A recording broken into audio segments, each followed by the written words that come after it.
let me put y'all father real quick. I hope y'all been watching the shorts, bro. All right, y'all probably came here because of the shorts. Oh, and I saw. What's up, man? You know what I'm saying? We back with a new video, bro. Y'all, it's crazy. It was crazy today.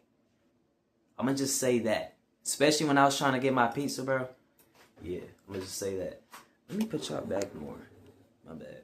But look, y'all see by the title and the thumbnail, we will be talking about how I met Jehovah and source of creation, and even embody my archetype and beyond source. So without further ado, let's get into today's video. So let's talk about this, man. All right, we just gonna go from the first, second, third, and fourth type of dreams that I've had, you know, encountering with God and all that. All right, so basically Jehovah, right? Y'all know Jehovah is in the Bible. I'm not gonna lie, I don't really know too much about Jehovah in like terms of biblical sense, but from my experience of experiencing his vibrations, I do, right? Well, actually, yeah, I know that he's, you know, the divine authority and this, that, and the other, but yeah, it's pretty deep. So basically, it was like what, around last year and stuff, I was like getting deep into this is when I was getting deep into shifting consciousness states. All right. And I was also trying to astral project, but not in a way where I was fully focusing on it. I was just like shifting consciousness states and all that.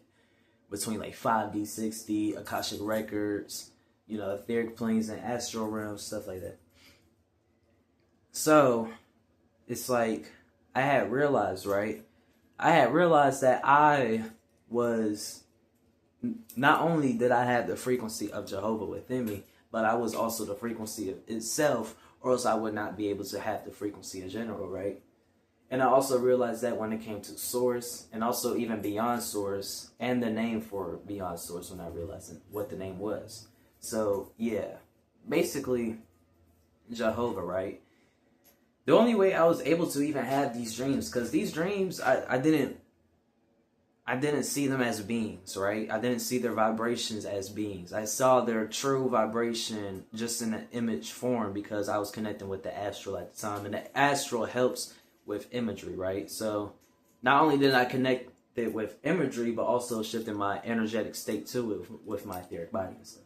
So yeah, let's just talk about the experience now, right? So before it happened, I was just asleep and I was like, dang, I had realized that I'm literally like the frequency of Jehovah.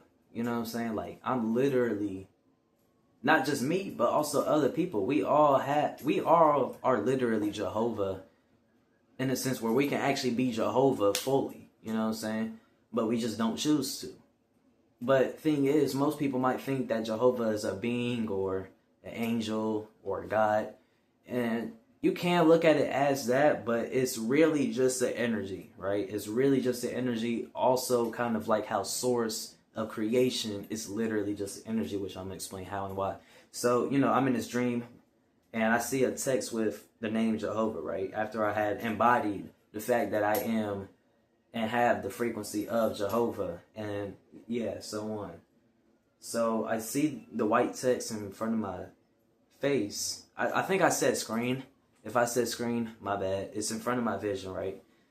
And then it's like an orange background, right? This orange once you see orange inside of the astral realm, if it's like vibrant orange, not all the time, but if it's something that's like made up, or if you just feel the color orange inside of the astral realm, you may feel your sacral chakra opening or your creative center, or you might just start gaining creative energy and power from it. I started gaining creative energy and power from it. And I was also getting this black color frequency. The black color frequency most in some situations, particularly in this one, is potential energy. And combining those also gives you creative authority, basically. Creative authority. And it gave me creative authority over myself. And if I knew how to manipulate the energy at the time, then I would literally be how I'm starting right now. Like, I would be how I'm starting right now if I was to put that same energy into what, June or July or whenever this stuff happened. You know what I'm saying? I'm gonna just say that. But yeah, now that I am tuning into this frequency and I'm actually using it for good, bro, it is definitely pretty cool. Like, you can definitely direct your creative energy, your willpower, and what you want and need and feel like you want and need to happen in this life. Stop trying to knock over my camera, kitty cat. You don't ever want no pets. Now you want pets all of a sudden. See, that's crazy. But okay. Now we're gonna talk about source. Alright? But wait, let me go back to the Jehovah dream. Literally, when I felt like, okay, so the black liquid, right? The black liquid was literally circling over the Jehovah text, and it was literally making everything rumble. So when everything is like rumbling, that was basically authority showing itself in a situation where it felt like intense or something. You know what I'm saying? So yeah, that is that. Now, and what did I gain with this? I basically gained more creative power over myself and more willpower over myself. And I started tapping into more possibilities and stuff, which also manifested as bad. I don't know why she's trying to eat me. Yeah, bro. But it's like, once you tap into that Jehovah frequency instead of obeying it like how people want you to, and actually, you know, follow it and obey and embody it instead of obeying it out of fear and stuff, you will literally feel like Jehovah himself. I'm gonna just say that right now. You know what I'm saying? It may not feel how you might expect, but you will feel like Jehovah. All right, you will feel like the Jehovah frequency. Now we're gonna talk about source. Alrighty, source. If you was to see it in the astral realm like how I did, well, most of the time people actually go to source in their sleep, and this is why they usually have no dreams and feel like they had just forgot that they went to sleep at all and stuff. I mean, I've had situations like that, but in this situation, I had not only embodied source before I went to sleep, but I was also asking for a sign, right? I was asking for a sign if it was true or not. So, yeah, basically, I had gained that sign in my dream. So, basically, in the astral realm, like I said, whenever you see stuff, right, it can be imaginary, but in this case, I wasn't really, you know, projecting my imagination at the time, especially like how I am now, to different possibilities and stuff. But it's like, at the time, bro, I was just like sensing the image form based off how the vibrations feel. And anybody can do that if they just tune into the astral enough, especially on the higher layers.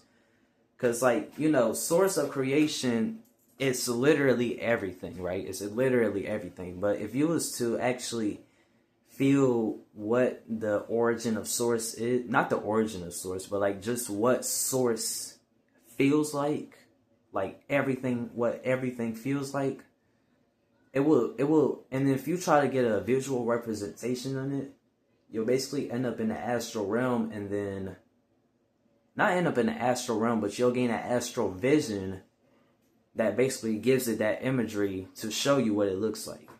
Alright, because if I was to get a full image of what source looks like, it would probably definitely overload my field and actually make me go back into source itself and stuff like that, and then I might not come back. You know what I'm saying? It's like I'm seeing it, but I'm not seeing the full view of it. You know what I'm saying? So even though I was seeing source, you know, I was just seeing a little bit of it. So I'm in this like blue, like I see the same text like how Jehovah was. You know what I'm saying? But it's on the bottom left now, and then I see this blue ocean of creation, bro. I literally see this blue and pink ocean of full creation, bro, right? But thing is, right, it's not really, like, even though it's creation, it's some feminine and masculine energy. It was like blue and pink, you know. Blue is masculine, feminine is pink. And basically, when you feel this, bro, it starts opening up your heart chakra. For me, it starts opening up my heart chakra for sure. And it feels like it's opening up all my chakras, for real. Like, it feels like I'm expanding my consciousness just by stepping back into that state, bro. Like, it actually feels crazy. And it feels like a station for some reason. It feels like a station. It feels like a big station that souls go in and out of. It feels like a transition, like a transitional phase almost. You know what I'm saying? Where souls go in and out of with source, like they go in and out of source. It felt like that type of station with source. I don't know why. But let's talk about when I had realized that I'm also beyond source, right? And you can literally have these same dreams just from embodying the fact that you are a source, because you are all these frequencies and even beyond. Okay, so yeah, let's just get that straight. But basically, I had embodied the beyond source frequency, right? I was like, dang, bro. Because it's like I still felt like I was source, but I still felt like I was something beyond source, like something unidentified beyond source, bro. I don't know what it was.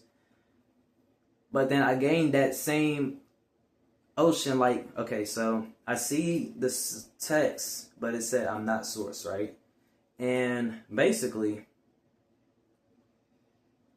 I had saw this ocean of ocean, my bad. I don't know why I keep saying ocean of creation, my bad. It was this ocean, but instead of the blue, it was orange. And it was still that pinkness, and it felt I had felt way more creativity because of the fact, you know, it was that orange color there. But I also started feeling more of that feminine energy coming down. So I was like basically more aware because it was like less masculine energy being put or being felt, and basically masculine energy. If you have too much masculine energy, it makes you unaware. So yeah, that is that. But I had a balanced feminine and masculine energy because I was receiving more feminine energy. And this made it so that I was more aware. It still felt like a station, but I was able to feel everything more than the last dream that I had with Source, right? So this was basically me with my own self and vibration beyond Source, just in an image form with the astral sighting. Now, how do you gain this astral sighting to begin with? That's going out of your body with your astral body, all right? Not just your energetic body, but also your astral body, which is right above the energetic body, and it's between the soul and energetic body, all right? So that is that. But yeah, like literally, I'm not gonna talk about the last dream because that was just the name for beyond source, which that don't really matter. But you can literally embody these states just from realizing that you are a source and stuff. And if you believe in Allah, stuff like that, you can still embody Allah, bro. And most of the time, you're actually supposed to embody Allah and Jehovah and stuff. But most of the time, people just obey them because they think they just don't think how they supposed to. I'm gonna just say that. But yeah, bro. That is it for today's video, man. Make sure y'all like, subscribe, turn on the post notifications, man.